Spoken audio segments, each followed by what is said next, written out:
नमस्कार, मैं हूं देवनाथ पांडे। आप देख रहे हैं लोकल वोकल न्यूज। आज खबर आसाराम और नारायण साईं के गुंडों की। उन्हें हम गुंडा ही कहेंगे क्योंकि भक्त तो कहीं से नहीं है। 2 हफ्ते पहले एक खबर आई कि नारायण साईं को गुजरात हाई कोर्ट ने फरलो दे दिया और वो 14 दिनों के लिए बाहर रहेंगे। 2 हफ्ते बीत चुके हैं, नारायण साईं अभी तक वापस नहीं गए हैं और यही सवाल तब उठा था। हालांकि हाई कोर्ट के फैसले का सम्मान किया जाता है और यही सवाल तब उठाया गया था, क्या नारायण साईं जैसे लोग बाहर आएंगे तो बाहर समाज के लिए ये अच्छा रहेगा। हालांकि जब कोर्ट ने उनकी मां की तबीयत खराब होने का हवाला देते हुए उन्हें जमानत दी तो इस पर कोई सवाल नहीं उठा सकता।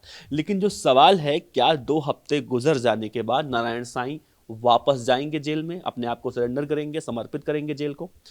यही सवाल था और यही सवाल हमने प्रमुखता से उठाया लोकल वोकल न्यूज ने।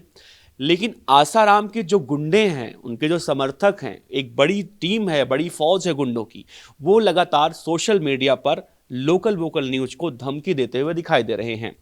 अब आसाराम ने क्या किया वो तो जगजाहिर है, वो किसी से छिपा नहीं है। नारायण साईं ने क्या किया वो भी किसी से छिपा नहीं है।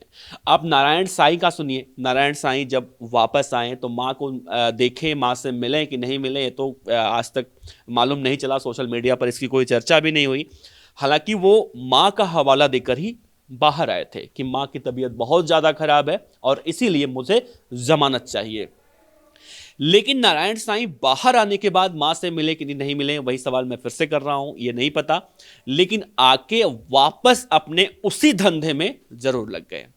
ये वीडियो देखिए आप। इस वीडियो में साफ तौर से दिखाई दे रहा है कि जेल से वापस आने के बाद नारायण साईं किस तरह से वापस अपने काम में लग गया है और ये कह रहा है कि राम आएंगे, राम आएंगे, आसाराम आएंगे, पूज्य बापू जी आएंगे। अब पूज्य बापू जी कहां से पूज्य बापू जी हो गए। जैसे आसाराम बापू के ऊपर जो जितने सारे आरोप लगे हैं, चाहे हम देखें, इनके पूरे साम्राज्य की बात कर लें, 10,000 करोड़ की जो इनकी पूरी संपत्ति आंकी जाती है, पूरे देश विदेशों में फैली हुई है। आसाराम पिछले 7 सालों से जेल में बंद है। नारायण साईं बाहर आने के बाद फिर से वही मजमा लगा रहा है और जब ऐसी खबरें हम दिखा रहे हैं तो नारायण साईं और आसाराम के जो गुर्गे हैं, जो उनके भक्त तथा कथित भक्त हम कह सकते हैं उनको, वो सोशल मीडिया पर जान से मारने की धमकी दे रहे हैं। तो हम आपको पहले उनकी धमकी भी दिखाने की कोशिश करते हैं कि आखिर किस तरह की धमकी वो लोग देते हैं। तो चलिए हम चलते हैं, आपको दिखाते हैं कि आसाराम के जो समर्थक हैं, जो उनके गुंडे हैं, वो किस तरह से यहाँ पे किस तरह की भाषा का इस्तेमाल कर रहे हैं, कैसी कैसी अभद्र भाषाओं का इस्तेमाल कर रहे हैं। ये देखिए, ये वीडियो है और यहां पर इस वीडियो के कैप्शन में आप देख सकते हैं, लिखा है, जेल से निकलते ही मीडिया से दूरी क्यों बनाते दिखे नारायण साईं। यहां पे आप अगर देखेंगे तो इस कैप्शन में, जो कैप्शन की भाषा है, उसमें कोई भी ऐसी अमर्यादित भाषा आप नहीं कह सकते। लेकिन इसके नारायण साईं और आसाराम के जो गुंडे हैं, जो उसके समर्थक हैं, वो नीचे देखिए किस तरह की भाषाओं का इस्तेमाल कर रहे हैं। अब मैं अगर आपको दिखाऊं तो देखिए, यहाँ पर साफ साफ जान से मारने की धमकी देने का यहाँ पर लोग जिक्र कर रहे हैं कि हम घर में घुस के मारेंगे, जान से मार देंगे, ये कर देंगे, वो कर देंगे। लेकिन जब सवाल उठता है कि आखिर ऐसे लोगों के जो अक्ल पे पर्दा एक तरह से कह सकते हैं पड़ चुका है, वो पर्दा कब खत्म होगा। तो आसाराम और नारायण साईं जैसे लोग जिस तरह से गुमराह करते हैं लोगों को, या फिर उनके गुंडे जिस तरह से लोगों को धमकियां देते हैं, चाहे वो पत्रकार हो या फिर जो विटनेस हो। आसाराम के केस में आपने देखा होगा, जितने भी गवाह थे, एक एक करके सबके ऊपर हमला हुआ था और किस तरह से कई लोग आज भी या तो विकलांग हैं या फिर इस दुनिया में नहीं हैं, और आसाराम आज भी मजे से जेल की रोटियां तोड़ रहा है। जब आसाराम की कोर्ट में पेशी होती है तो गाना गाते हुए आता है और ऐसे अपने आप को दिखाने की कोशिश करता है कि जैसे लगता है कि इससे बड़ा संत इस दुनिया में कोई नहीं है। जमाना बदल चुका है और इस नए जमाने में भी लोग ऐसे ढोंगी बाबाओं के ऊपर विश्वास करते हैं और इन ढोंगी बाबाओं के लिए वो कुछ भी करने को तैयार रहते हैं।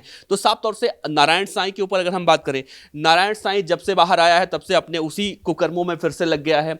आप देखते हैं, देखा जाए अगर नारायण साईं का, अगर हम आपको और वीडियो दिखाएं तो नारायण साईं जिस तरह से अपने भक्तों से ये कहता हुआ दिखाई दे रहा है, अपने भक्तों का जो ब्रेन वॉश कर रहा है कि राम आएंगे, अब आसाराम को राम कहने लगा है, उनको राम की तुलना देने लगा। भगवान राम हिंदुओं के आराध्य हैं, वो सब लोग जानते हैं। और ऐसे कुकर्मी बाबा, चाहे वो आसाराम हो, नारायण साईं हो, ऐसे हिंदुओं के भगवान का नाम लेकर उन्हें भी बदनाम करने की कोशिश कर रहे हैं, या फिर उनकी तुलना ऐसे रेपिस्ट बाबाओं से करते हुए दिखाई दे रहे हैं।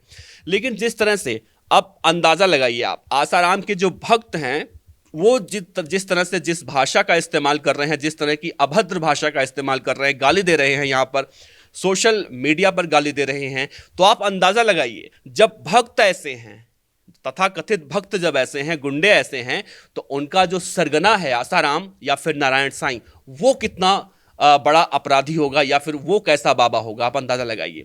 इन सब में अगर देखा जाए कुल मिला जुला के, तो जो एक सनातन धर्म की आड़ में जिस तरह से सनातन धर्म का नाम लेकर, सनातन धर्म की चादर के नीचे बैठकर आसाराम जैसे लोग, राम रहीम जैसे लोग, रामपाल जैसे लोग लोगों को गुमराह करने का काम कर रहे हैं, उससे कहीं ना कहीं समाज में एक तरह से आने वाले समय में बहुत बड़ा खतरा होने की आशंका भी है। आसाराम आज भी उम्मीद कर रहा है कि मैं जेल से बाहर आऊंगा। पहले आप ये वीडियो देखिए।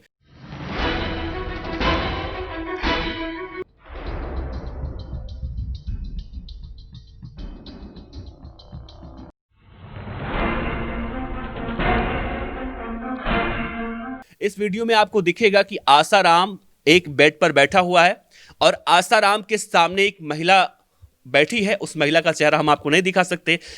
आसाराम के बिल्कुल बगल में आपको ये व्हाइट शर्ट में एक लड़की भी दिखाई दे रही है। इस लड़की की उम्र मुश्किल से 14-15 साल की दिख रही है। और आसाराम जिस तरीके से, जिस गलत नीयत से आसाराम इस लड़की को छू रहा है, आप आसाराम की उंगलियों को देखिए ध्यान से। आसाराम के इन हरकतों को देखकर आपको अंदाजा लग जाएगा कि ये ठरकी बाबा किस तरह से लड़कियों का या फिर महिलाओं का यौन शोषण करता होगा। ये तो ऐसा पहला मामला था जब आसाराम का जो नाम सामने आया था। ऐसे कई नाम भी अभी दफन होंगे जिन्होंने डर के मारे आसाराम के खिलाफ कोई कार्रवाई नहीं की होगी। तो इनके आसाराम के भक्तों को साफ तौर से सवाल उठता है कि क्या उनको ये सब नहीं दिखता? क्या आसाराम के जो कुकर्मों की सजा कोर्ट ने दी है, यानी कि वो मरते दम तक अब जेल में ही रहेगा, वहीं मर जाएगा और मरने के बाद देखा जाएगा क्या होने वाला है उसके साथ। तो साफ तौर से आसाराम के भक्त जिस तरह से कहते हैं कि जो भी आसाराम के खिलाफ खबरें दिखाएगा हम उसको घर में घुसकर मारेंगे, तो ये जो है बहुत एक तरह से कह सकते हैं निंदनीय भी इसे कह सकते हैं। और साफ तौर से नारायण साईं जैसे लोगों को माँ की तबीयत खराब होने के नाम पर जिस तरह से जमानत मिल जाती है, हालांकि हम फिर से एक बार कह रहे हैं कि हम कोर्ट के फैसले का सम्मान करते हैं, लेकिन यहाँ पर सवाल भी उठता है कि नारायण साईं 2 हफ्ते बीत जाने के बाद आखिर वापस जेल में क्यों नहीं गया। आसाराम के गुंडों को लेकर आप अपनी क्या राय रखते हैं, अपना विचार क्या रखते हैं, वो जरूर हमसे साझा कीजिएगा। बाकी अगले वीडियो में आप देखेंगे किस तरह से आसाराम अपने 10,000 करोड़ रुपए के साम्राज्य को खड़ा किया था। धन्यवाद। हमारी वीडियो कैसी लगी हमें कमेंट्स बॉक्स में जरूर बताएं। अगर वीडियो पसंद आई हो तो इसे लाइक और शेयर जरूर करें।